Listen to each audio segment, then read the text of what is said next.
Supposedly the grip coordinator of coordinating the grips, but sometimes grips are uncoordinatable. But I felt it was I was a shopper, I reckon. I shopped for lots of rope and chains and nuts and bolts and stuff like that, and tried to keep track of endless blacks and blue screens and green screens and every other things that could turn into a nightmare, which often did.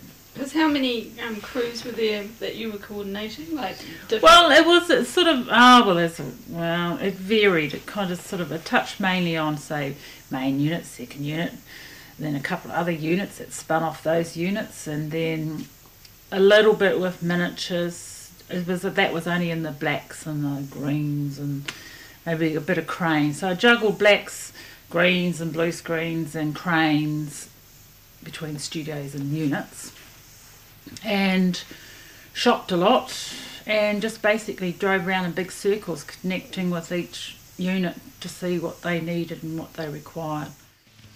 Oh, wow, the difference there was only one difference. It was Lord of the Rings. It was massive. It started out this big and just grew into this massive thing that was really like a huge ball that once it started moving, the momentum of it is like, and then they wanted to go 90 degrees turn. It like took 2 days for that almost to slow down and go in that direction. So it was kind of mind-boggling. It was everything you could ever have on a smaller shoot, but was magnified by zillions, really. It was really, you could take a good day and it'd be fantastic, and you could take a bad day and it'd be just crap. So, but everything always happened just as you left the gates to go home, then everything would just start coming at you. So it was kind of, but I guess that was, everybody had that. Going to another shoot after Rings was just so little. Well, anything's going to be little, but I suppose it wasn't so much. It was, I suppose, in some ways, it was also a relief sometimes because it wasn't so big. But then it doesn't matter. I don't think in whatever job you're working on, they're always going to come up. There's always going to be the same sort of things that come up. Everybody's going to try and clip corners off things and then patch it up with band-aids and same, reinventing the wheel endlessly over and over again. So I don't know. I don't compare too many movies with another one because they're all their own.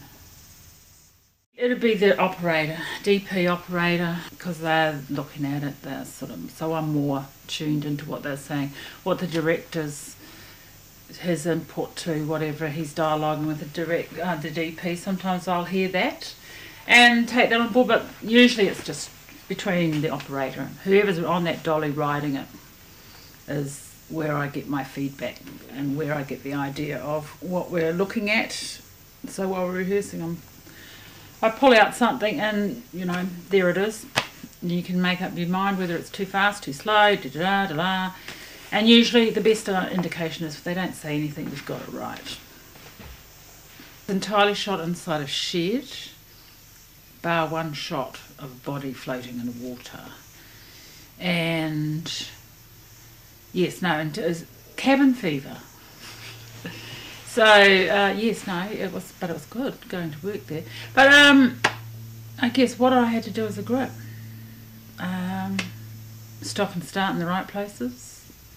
Anticipate the movement, anticipate the feeling, the movement, how fast, how slow, just to get Dorothea between the bars and not through the bar and stuff like that. So that in itself, because it's so that's challenging, so that makes it even better to do what you're doing.